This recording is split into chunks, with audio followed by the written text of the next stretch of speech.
Welcome, everybody.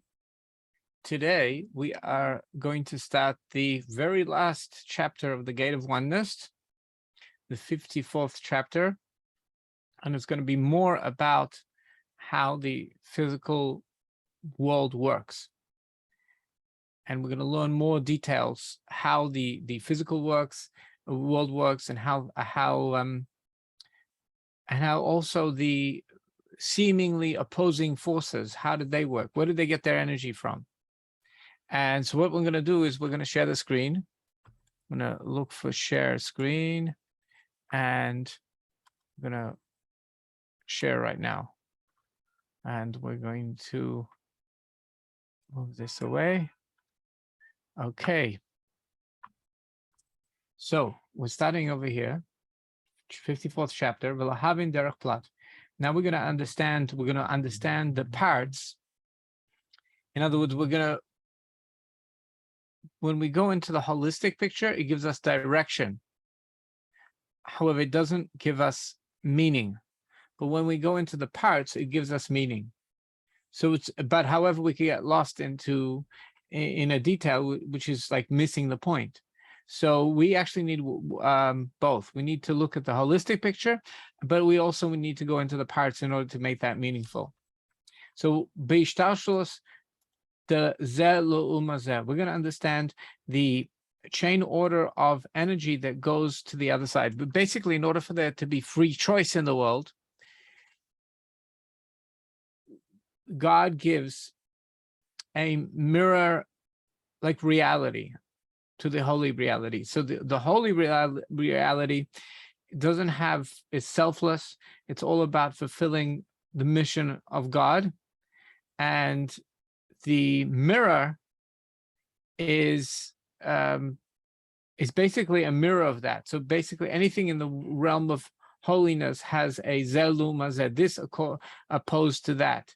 In other words, it's going to have a mirror image of something which is not completely not holy, maybe totally not holy, or not completely holy, a little bit self-centered, and that allows for freedom of choice. That allows a person to question themselves.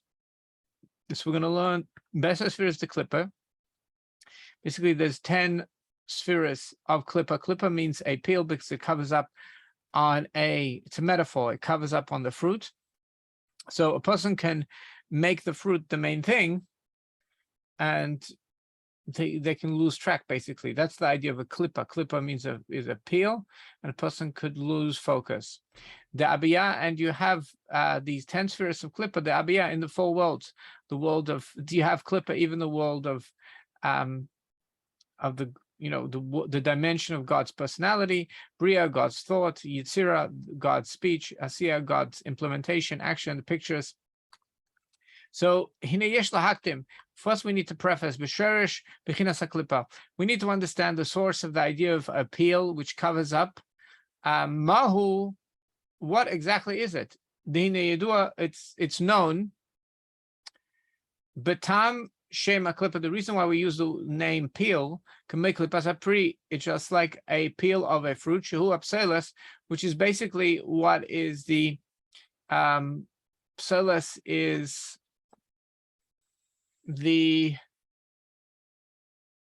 what you throw out, what you don't need, Shebachol Davar in everything.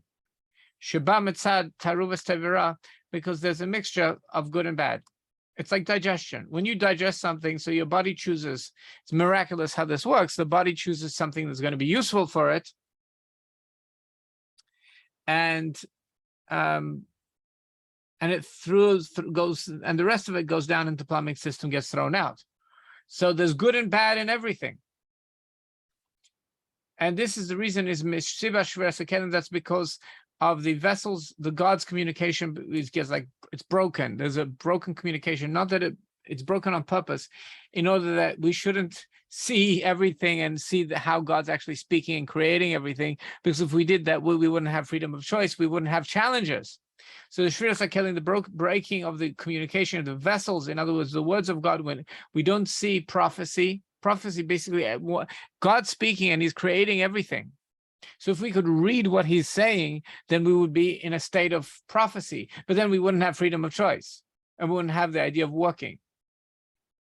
So now we have a challenge because there's good and bad in things. Zayin Melachim Shemeso. The Torah, the written Torah, speaks about the 7 kings that died. And they were from the family of Esav and V'naflu Lamata. And when the Torah says that they died, they didn't just die. It was a spiritual descent, Naflu Lamata, because the Zohar says that nothing really dies. It only just changes levels. It just goes to a lower level. V'klipa kadma lepri. And in the creation, when God creates at a certain level, so just like you first create the peel and then you create what you really want, it basically creates the packaging of the fruit before he creates the fruit. So too in the creation of a chain order of events creating the world. So first he creates the packaging before the fruit. It's called prisha klipa titzmach techila. In a growth of any fruit, the peel grows first. So God makes the packaging first, and then the fruit inside the packaging. And also in nature, when in a pregnancy, God creates the placenta before the actual child. And the placenta gets created from the leftover of the egg and sperm. So basically, there's a program to create a baby, and there's a program to create a placenta, and obviously the program to create the placenta isn't like on the highest level in comparison to creating a real child. So the source of this idea is known.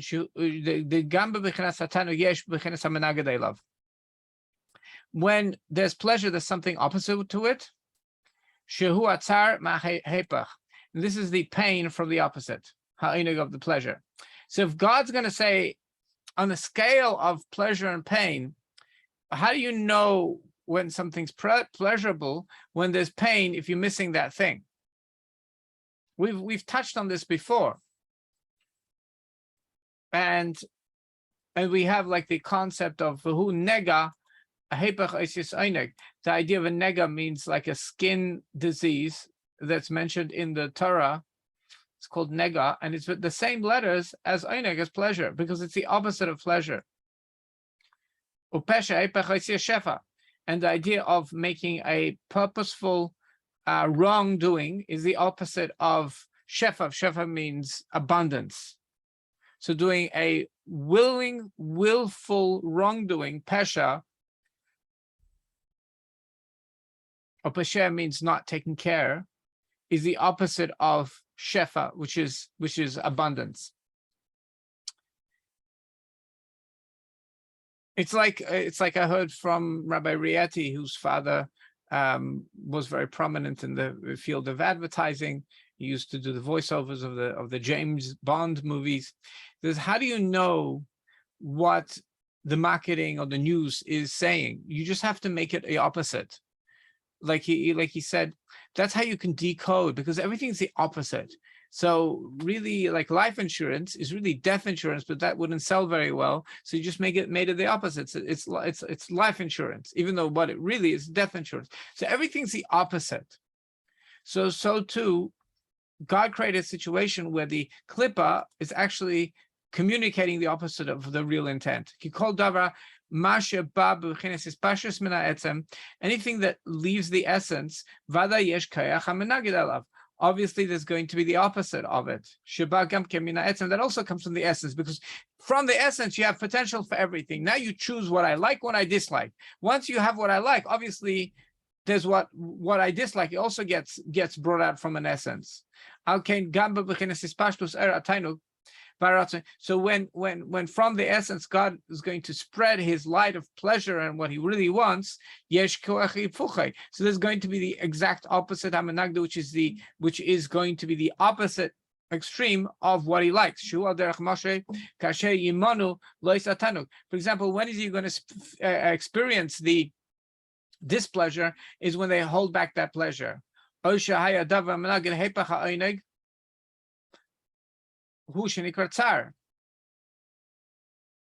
if somebody holds back for the pleasure, or the person's going to experience pain, so that pain tells us about the pleasure. Visurim, pain and suffering. Pain and suffering. The opposite of the pain and suffering is pleasure. So therefore now automatically, if you have a wisdom and reasoning for the pleasure, v'rotzen, and his want, yesh hamanaged, you have some logic for it. Yesh hamanaged liyas l'tam l'managed l'rotzen. So there's going to be logic. There's going to be opposing logic that's going to try and justify the very opposite. Similarly, there's going to be the opposite emotions. There's going to be the opposite thoughts, the opposite speech, and the opposite actions. Like a servant that's ha'over, who transgresses manag and goes exact opposite to the want of the master. In every single part of what the master wants, he's going to do the opposite.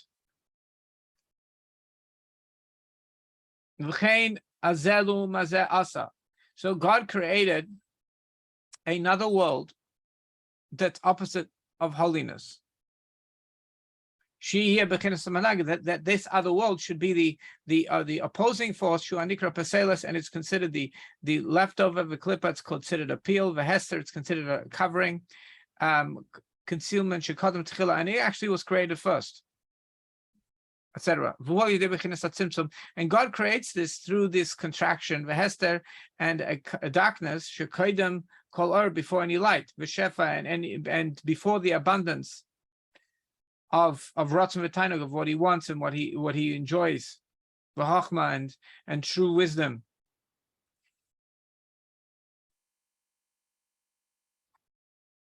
Kamoi, and we're going to mi yedea eiza pecha, who knows the strength of the anger, uchiyirascha evrasecha, and the transgression against the fear of God. So who knows the anger of the people that do the opposite? And somebody goes exactly the opposite of the one.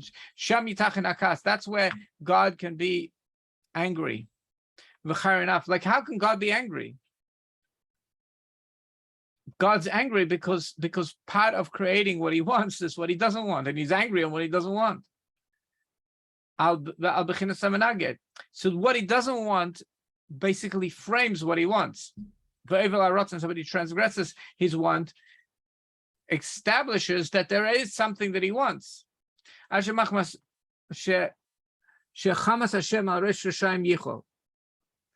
And the anger of God on the head of the wicked people, it will fall. The anger of God on the head of the wicked people will fall. And like it's written in another place, God created the world. The first comes darkness, and then a light. Therefore, the bold nations of the world are going to be like the head. In other words, who's going to be leading? It's going to be the darkest of darkest in behavior. They're going to be the people that take the leadership, because darkness comes before light. And the misunderstanding of God's shvira is the breaking. In other words, the main misunderstanding of God's words happens b'toruvas tevera, when good and bad gets mixed up, mamish, in actual reality. He becomes nuanced because some things are good and some things are bad. It's not totally bad and totally not good. In the bad, there is some good ideas which God likes. So that creates confusion. And this idea of creating a mixture of good and bad, this happened in the second form of the spelling of God's name. The first one is Ab, corresponding to Chachma. The second one is Sag, corresponding to Bina. Which really only in the 7 lower parts of Bina, which is the emotions of Bina. Those are the emotions inside intellect, which give birth to the emotions, in the heart, midas rhyme. Those emotions that are born in the heart are bad emotions. For example, anger, murder, v'taivara, bad pleasures. Anger, murder, bad pleasures. It all starts with the head, right? Bad thinking, misunderstanding the thought. Va'ava yirarayim, love and fear that are bad. In other words, fearing the wrong things. Fearing the wrong things.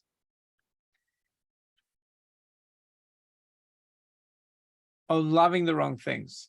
Vinitzuach, wanting to win, but not for God. Vehispirus lara, and also taking pride in doing bad things. Taking pride in doing God things. However, on the level of insight, there actually wasn't a misunderstanding. In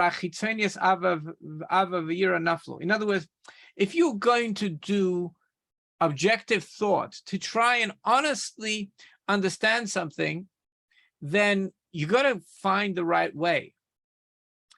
Where there is misunderstanding is in the emotions and in the intellect, the thinking, which gives birth to the emotions. But if you're going to have objective thought, then you're going to find the right path. Only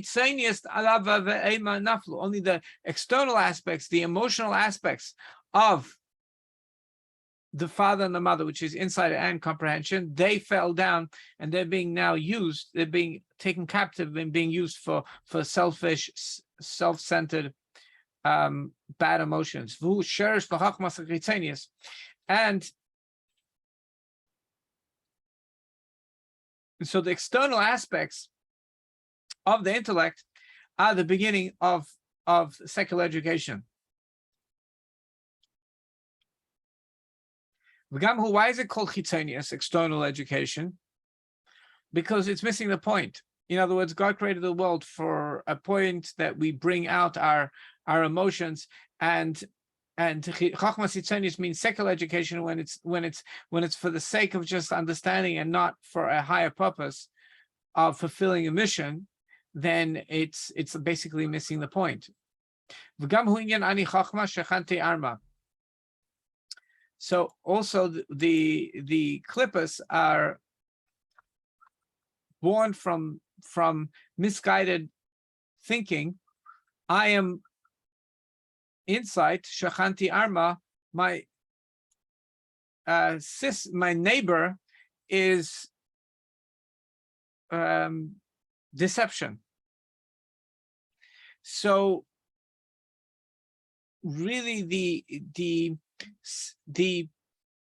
essence of secular education is deception. Now, if you're really objective, okay, you're going to find out the truth. But who says people are objective? There's some sort of motivation to deceive. So people that study secular education, it's very likely it's going to become a grooming organization for deception and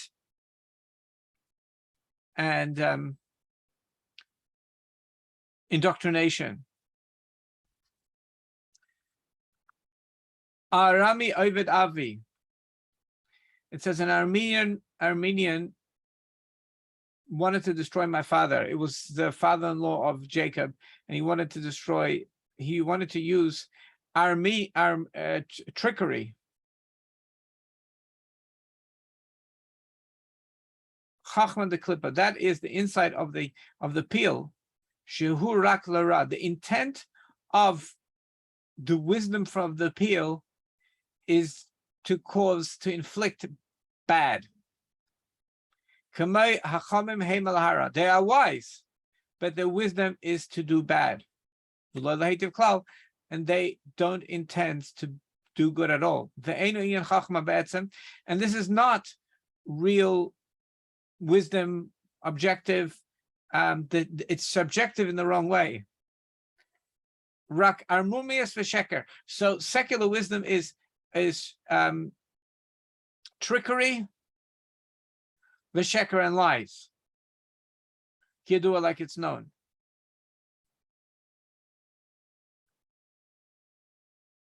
And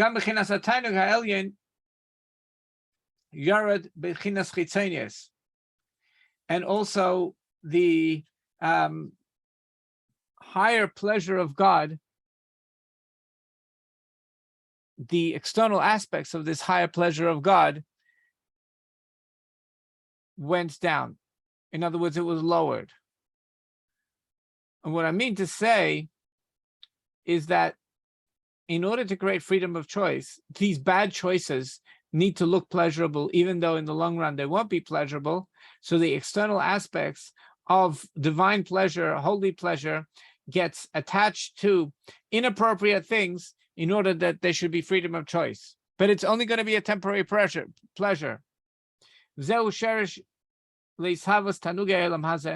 And that's the beginning of the pleasures of this world. It's divine pleasure, like even attraction. It could be like attraction, inappropriate attraction. So what's the spark of holiness there? Maybe the soul sees potential human beings that will do good things in the future and will come out of this potential relationship, and the soul sees that and gets excited. So there is some sort of spark of good which may be there. May not be there either, but there's a spark of holiness in every inappropriate pleasure. You just have to analyze it, and the truth will come out. But the main evil, the main evil is in the emotions. In other words, the intellect, you could have a intelligent discussion and uncover truth and what's true, what's not true. But the main evil is in emotions. The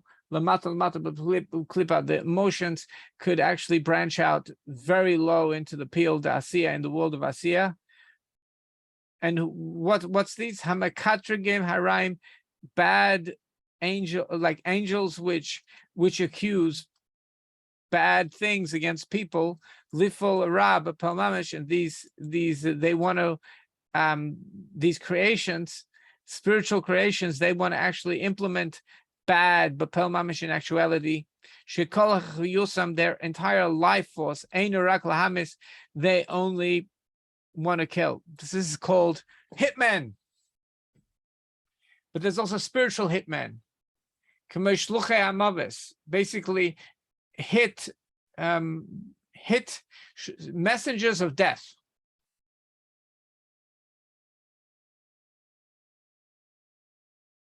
Right? Not good things, etc.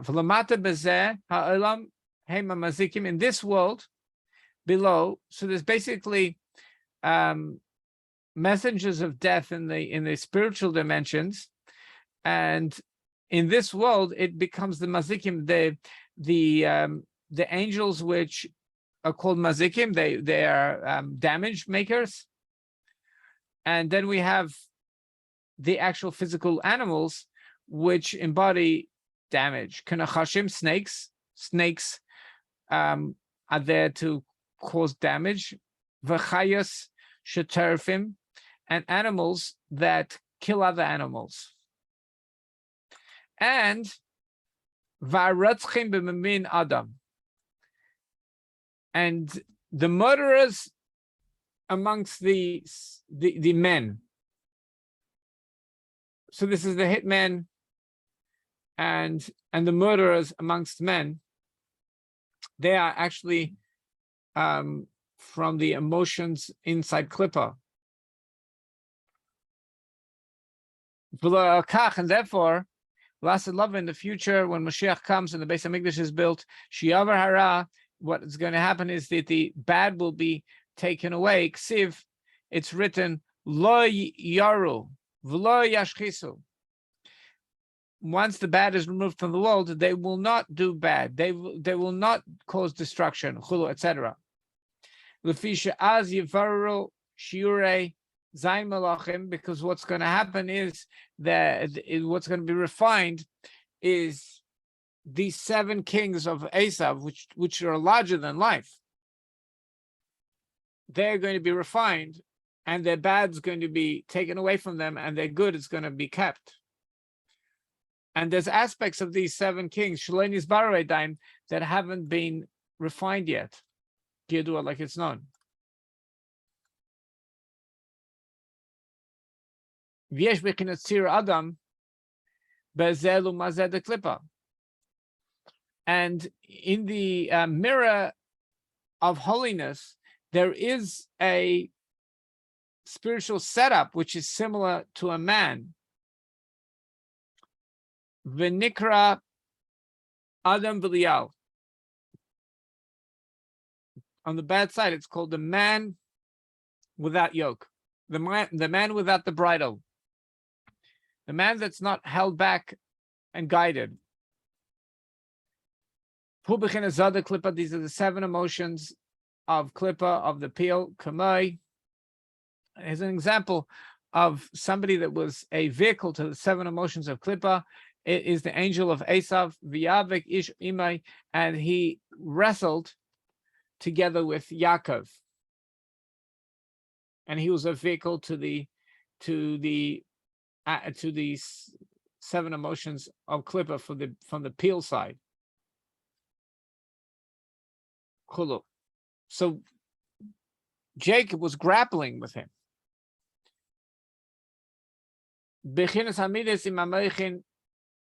So what's this? Emotions together with their intellect, the Abba Ve'ema of the father and the mother of the Klippa of the Peel, Ad Bechinas Keser, and there's also a crown and Atikyemim, the higher worlds, like the Klippa of the mirror side, of the Peel side, Shua Nikra Emikra, and this is really called the depth of evil. Emikra is basically when a person has been possessed by doing evil. That's basically an addiction. They can't help themselves. They've brought in a program that runs them their body. Shu Aimek Harotzeng Vatainuk. This is the deep want and pleasure l'chol davara, for every bad thing. Basically, the person they drew down a program in which they have a pleasure and want in every bad thing. That's called Emek Ra, the depth of the bad. Shu'amako l'chol ratzein ra. Basically, a source of every want to do bad. V'nikra kisrin de musavusa. And this is called the crowns, the spiritual, the impure crowns in Aramaic. Basically, drives. Person brings down drives that are impure. Ovalashna Gemara Shari Tuma. And in the words of the Gemara, this same thing, Kisrin de Misavusa, crowns of impurity. In the Gemara, it's called Shari Tuma, the gates of impurity. So a person really, like we've mentioned before, a person really doesn't need to be, you have so many commandments. I need to be fighting and grappling on each commandment. That's not true. You just need to be grappling not to bring down the gates of impurity into yourself. And then and that's what you need to be careful about. And then it's going to be easy to fulfill everything. If you just don't want to bring down, just don't bring the gates. Don't focus on something that's going to affect you in a bad way. In general, if you look at the holistic picture, there are 10 spheres of the Klippas Nega, the in-between intermediary Klippa Ba'abiyah, in the four worlds, the world of divine personality, the world of God's thought, the world of God's speech, the world of God's action, which is this world which we live. And there is Bechinas Neged Atzilus. There is this middle energy of, which is Nega, which is like the shine of the world of Atzilus. So Nega is just what's the basically the evil of Nega is self-centeredness. So in Atzilus, Ein Beiraklal, it doesn't have any bad. In other words, the ego of Atzilus is a good ego. The bad will not dwell with you. The only thing is that the noiga of Atzilus could be in the yesh hamugesh. The person feels themselves, feels their ego, and the ego sticks out. For example, when a person feels, they have that ego that they feel the kindness and they take pride in the kindness. So maybe in education it's good to do this for people, let people grow, but on the big picture, it's a little selfish. Shuhu Oisa davar chesed, a person's doing a kindness, or bestowing of wisdom, or magvish b'chamas, and he feels, I'm so smart. B'yosef, very smart. L'kach, and so too. Kol mideisav ma'aleisav yadea magish. Every one of his good emotions and his superior traits, yadea magish, he knows them and he feels them. Shubichinas blita gdela, sticks out. That's Noiga Vatzilus. And basically, if a person doesn't realize this, it can what can branch out from this is bad can come out of this if a person doesn't catch themselves. Basically, it's a blind spot. The person feels that I am a kind person. I am a kind person. What bad can happen? So then he can end up doing things only to show off. Kindness only to show off. Only for myself. So I'm not doing it for God's mission. So that's why it's klippa. And that is an issue with the kindness of Yishmael, because Yishmael in his in his good state, it's not bad, but there was a kindness for I just want to show myself how good I am, and that's not the ultimate level. For Kahai Gavna, I think like Dubai has but of course it could be used in the right way. We're not saying it's bad. It just needs to be guided the right way to leave that ego. And so too, v'hu dimyan lishtalshlus denega, the bria. V'hu dimyan lishtalshlus denega bebria. So what can happen is, if a person doesn't realize that shortcoming, it could go into a chain order of events that comes to Nega de Bria, of this middle light of Bria, Shemistas Shenistayf Meneged Atzilus, which actually branches out from the Nega of Atzilus, Shemiyutara, and so in Atzilus we said it was not bad at all. It was just self-centered. But in Bria, the minority is like has real bad in it. In other words, the majority, 90% or 99%, it's good, but there's some real evil there also in a small amount. Al kapanim, b'chinas l'garmei v'yura. Basically, it's self-centered. Yehura, showing off. Hisnasus yesh nifred. I wanna. Now this is already a problem. Hisnasus. I'm now lifting myself up. Yesh nifred. I'm something separate. I'm some sort of identity which is separate from God. Now that's a problem.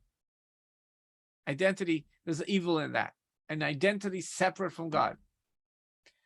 Kamei Beislavus Habelet, when a person gets so excited, this could happen in prayer. A person gets so excited in prayer, but it's boilet, it's recognizable by others. It's not gray man. It's not like a person feels themselves, I am the one who's praying. And how do you know that a person has this noiga of bria? Yichas al menagde, he's going to get angry on anybody that's like making noise around them. Like I say, he will like want to hit the person, like right fail to bully, right? To bully. When somebody attacks their honor. So how do you know the person's not really in a holy place? They're doing the right thing. They're praying. They're excited. It's passionate. But when somebody attacks their ego, they want to hit back. They want to bully them. So then the prayer is on the level of nega. It's not holy. V'chein amro, and they said, Satan upnimna.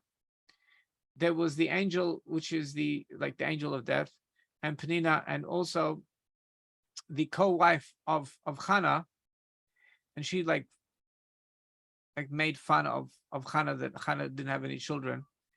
L'shem shamayim niskavno, and you know what?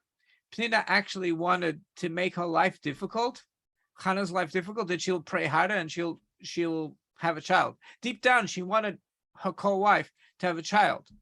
So she just made her life miserable, like a bully, in order that she should pray more. But it's not a good thing. The behavior, in other words, the intent is good, but the behavior is bad. The end doesn't justify the means. And they say also with the angel of death, he's going to say now, Shehu b'chinas neged atzilus, is basically that angel. If he's lifted up, if mentally you lift him up to atzilus, there's no bad over there. But there is some ego. V'nasan einav b'migdash harishin. He basically put his eyes on the first temple, and he destroyed it. And he had good intent, but it actually caused the destruction of Beis Hamikdash. This is the jealousy of the original snake. So the angel, the Samach Mem, the angel of death, and the original snake are like one and the same. And on the level of Atzilus is not bad, but there is some ego, there is some self, focusing on the self, Bechinas Raktsas, and it becomes a little bit bad in the world of Bria. Afapi shekinazais ba mitzad kinasei hakarase. Even though this jealousy that he had, it came from the fact that he recognized Vikiruv and his closeness. He klum maskana.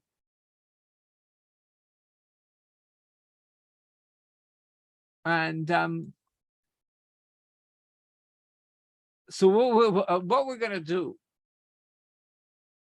because actually we have to finish, and we don't have time to finish the last few lines. So we're going to leave this aspect for you to think about this, and to good before Yom Kippur, to look into ourselves.